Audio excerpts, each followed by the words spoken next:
ಇಂತಹ ಬಟ್ಟೆಗಳನ್ನು ಧರಿಸಿದರೆ ದಾರಿದ್ರ್ಯ ಎನ್ನುತ್ತೆ ಶಾಸ್ತ್ರ. ಶಾಸ್ತ್ರದಲ್ಲಿ ಕೆಲವೊಂದು ರೀತಿಯ ಬಟ್ಟೆಗಳನ್ನು ಧರಿಸಬಾರದೆಂದು ಹೇಳಲಾಗಿದೆ. ಇಂತಹ ಬಟ್ಟೆಗಳನ್ನು ಧರಿಸುವುದರಿಂದ ಜೀವನದಲ್ಲಿ ಸಮಸ್ಯೆಗಳು ತಾಂಡವವಾಡುತ್ತದೆ. ಶಾಸ್ತ್ರದ ಪ್ರಕಾರ ನಾವು ಯಾವ ಬಟ್ಟೆಗಳನ್ನು ಧರಿಸಬಾರದು? ನಾವು ಧರಿಸುವ ಬಟ್ಟೆಗಳು ಕೂಡ ನಮ್ಮ ಜೀವನದ ಮೇಲೆ ಪ್ರಭಾವ ಬೀರುತ್ತದೆ ಎಂದರೆ ನೀವು ನಂಬುತ್ತೀರಾ? ಹೌದು, ಕೆಲವೊಮ್ಮೆ ನಾವು ಧರಿಸುವ ಬಟ್ಟೆಗಳು ಕೂಡ ನಮ್ಮ ಜೀವನದ ಮೇಲೆ ಋಣಾತ್ಮಕ ಹಾಗೂ ಧನಾತ್ಮಕ ಪ್ರಭಾವ ಬೀರುತ್ತದೆ. ನಮ್ಮ ಶಾಸ್ತ್ರದಲ್ಲೂ ಇದರ ಬಗ್ಗೆ ಉಲ್ಲೇಖಗಳಿವೆ.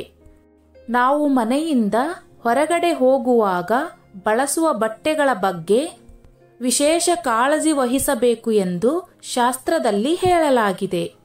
ಶಾಸ್ತ್ರದ ಪ್ರಕಾರ ನಾವು ಎಂತಹ ಬಟ್ಟೆಗಳನ್ನು ಧರಿಸಿ ಮನೆಯಿಂದ ಹೊರಗೆ ಹೋಗಬೇಕು? 1. ಹರಿದ ಜೇಬು. ಶಾಸ್ತ್ರದ ಪ್ರಕಾರ ನಾವು ಮನೆಯಿಂದ ಹೊರಗಡೆ ಹೋಗುವಾಗ ಹರಿದ ಜೇಬಿರುವ ಬಟ್ಟೆಗಳನ್ನು ಧರಿಸಬಾರದು. ಇಂತಹ ಬಟ್ಟೆಗಳನ್ನು ಧರಿಸುವುದರಿಂದ ಹಣದ ಸಮಸ್ಯೆ ಎದುರಾಗಬಹುದು. ಎಚ್ಚರದಿಂದಿರಿ. ಹರಿದ ಜೇಬಿನಲ್ಲಿ ನಾವು ಹಣವನ್ನಿಟ್ಟಾಗ ಅದು ಹೇಗೆ ಜೇಬಿನಲ್ಲಿ ನಿಲ್ಲುವುದಿಲ್ಲ, ಹಾಗೆಯೇ ಹರಿದ ಜೇಬಿನ ಬಟ್ಟೆಗಳನ್ನು ಧರಿಸಿದಾಗ ನಮ್ಮ ಕೈಯಲ್ಲಿ ಹಣ ನಿಲ್ಲುವುದಿಲ್ಲ. 2. ಹರಿದ ಬಟ್ಟೆ. ಶಾಸ್ತ್ರಗಳಲ್ಲಿ ಹರಿದ ಜೇಬಿರುವ ಬಟ್ಟೆಯನ್ನು ಮಾತ್ರವಲ್ಲ, ಹರಿದ ಬಟ್ಟೆಯನ್ನು ಕೂಡ ಧರಿಸಬಾರದು ಎಂದು ಹೇಳಲಾಗಿದೆ. ಹರಿದ ಬಟ್ಟೆಯನ್ನು ಧರಿಸುವುದು ದಾರಿದ್ರ್ಯದ ಸಂಕೇತವಾಗಿದೆ. ಇಂತಹ ಬಟ್ಟೆಗಳನ್ನು ಧರಿಸುವುದರಿಂದ ದಾರಿದ್ರ್ಯ ನಮ್ಮತ್ತ ಆಕರ್ಷಿತವಾಗುತ್ತದೆ. ಈ ಕಾರಣಕ್ಕಾಗಿ ನಾವು ಹರಿದ ಬಟ್ಟೆಗಳನ್ನು ಧರಿಸಬಾರದು. 3. ಸುಟ್ಟ ಬಟ್ಟೆ. ವಾಸ್ತವವಾಗಿ ಶಾಸ್ತ್ರದಲ್ಲಿ ಯಾವುದೇ ರೀತಿಯ ಬಟ್ಟೆಗಳನ್ನು, ಅಂದರೆ ನಾವು ಉಪಯೋಗಿಸುವ ಬಟ್ಟೆಯನ್ನೇ ಆಗಿರಲಿ, ಉಪಯೋಗಿಸಿದ ಬಳಿಕವೇ ಆಗಿರಲಿ, ಆ ಬಟ್ಟೆಯನ್ನು ಹರಿದು ಹಾಕುವುದು ಅಥವಾ ಸುಡುವುದು ಮಂಗಳಕರವೆಂದು ಪರಿಗಣಿಸಲಾಗುವುದಿಲ್ಲ. ಅನೇಕರು ಸುಟ್ಟ ಬಟ್ಟೆಯನ್ನು ಧರಿಸುವುದನ್ನು ನೀವು ನೋಡಿರಬಹುದು. ಇಂತಹ ತಪ್ಪುಗಳನ್ನು ಎಂದಿಗೂ ಮಾಡದಿರಿ. ಇಂತಹ ಬಟ್ಟೆಗಳನ್ನು ಧರಿಸುವುದು ಅಶುಭವೆಂದು ಹೇಳಲಾಗುತ್ತದೆ.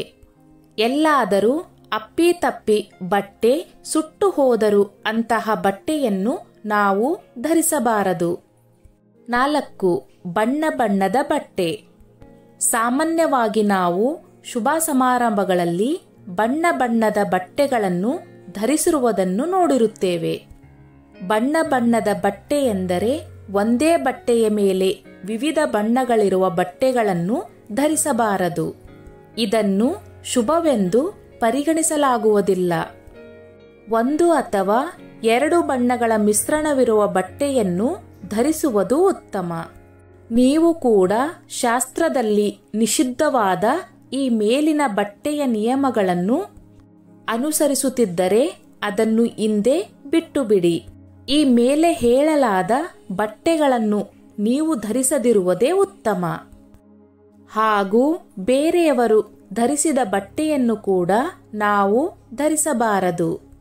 ಸ್ನೇಹಿತರೆ, ಈ ನನ್ನ ಮಾಹಿತಿ ನಿಮಗೆ ಇಷ್ಟವಾಗಿದ್ದಲ್ಲಿ ದಯವಿಟ್ಟು ಶೇರ್ ಮಾಡಿ, ಲೈಕ್ ಮಾಡಿ ಮತ್ತು ಸಬ್ಸ್ಕ್ರೈಬ್ ಮಾಡಿ.